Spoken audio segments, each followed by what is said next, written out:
Alright guys, let's speed run some sales lessons. No bullshit, nothing, let's get straight into it. If you want to get really good at sales, pay attention. It's going to be very quick, take notes, rewatch this video if you have to. But yeah, let's shoot off some wisdom. This ain't going to be your typical boring lecture. This is real talk on how to master sales, close deals, and print cash. So I've done everything myself, from appointment setting, closing, growth operating, sales management, you name it. And here's the thing, I wasn't actually born with this sales gene.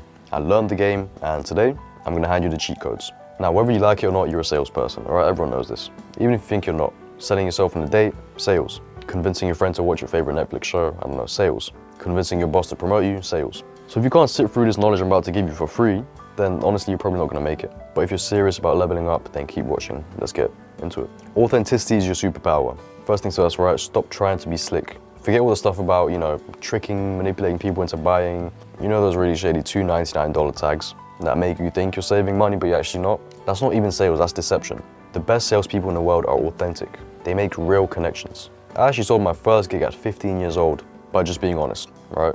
Listen, I'm broke, I'm 15, I'm young, I need money. Let me do your garden. No fancy pitch, no website, just real talk. And guess what? It worked. So if you want to sell once, okay, sure, you can lie.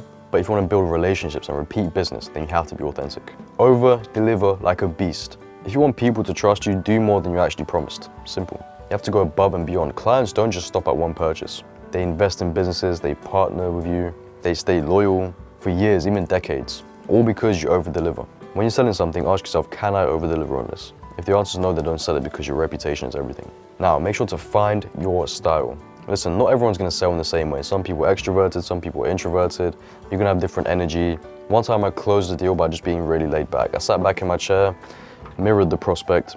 Yeah, bro, yeah, wasn't really talking much. My tone was a bit low, but because it matched his energy, and that was kind of like my style back then, like the more introverted style, it worked. Because, like, yeah, I've seen so many introverts kill it in sales. You have to find your style. If you're good at writing, start blogging. If you're good at networking, get in those rooms. Play to your strength. You don't need to copy everyone else's playbook. Write your own. Now, train your team like a pro. Sales is not a solo sport.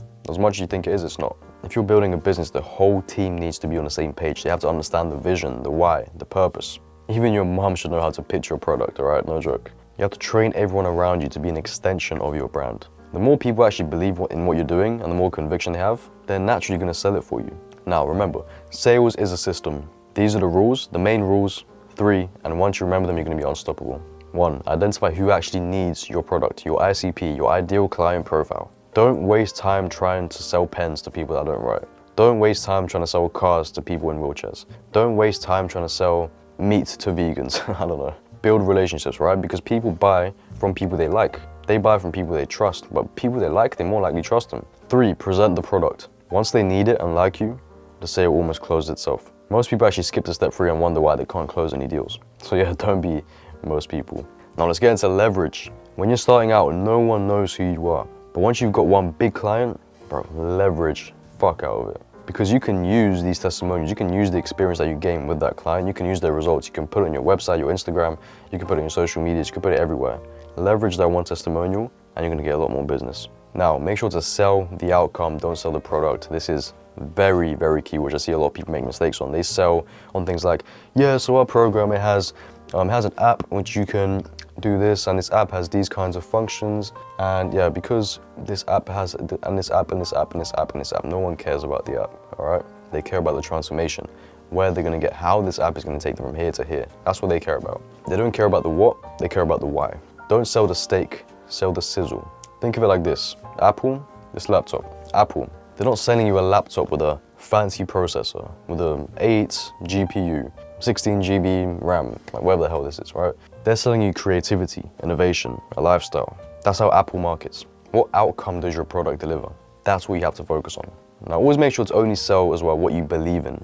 If you don't believe in something, how are you going to sell it? People are gonna feel it. And if they don't feel it, you are going to feel it. It's gonna come across very obvious on your sales calls. You're gonna hate your job, you're gonna burn out, you're gonna destroy your reputation. So actually sell stuff that you're passionate about, that you understand, you're convicted that will actually work, and it's gonna feel a lot more good. Big key thing, get other people to sell for you. The best sales strategy is literally word of mouth. Your clients, your team, your community, get them to vouch for you, brand partnerships, collaborations, referrals. These are all golden tickets. It's not just about who you know, it's about who they know. Now let's get into the emotional sale. People don't buy with logic, they buy with emotion and then justify it with logic later down the line. If you can get someone to a really big, deep emotional level on the sales call, they're going to close. I've seen people make this problem a lot of the time, especially closers. They're gonna get too much into the logistics. They're gonna get way too deep into the logistics of things. Yeah, this program is this much for this long and this and that. They're gonna start pitching way too early. They didn't even understand, like, why do you actually wanna do this? You know, with this lifestyle, what are you gonna do? Where are you gonna travel? What kind of food are you gonna get?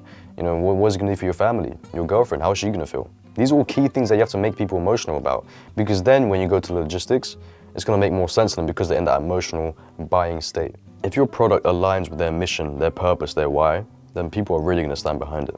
Now, sales obviously isn't about tricking people. It's about being real, connecting and offering value, building relationships as well.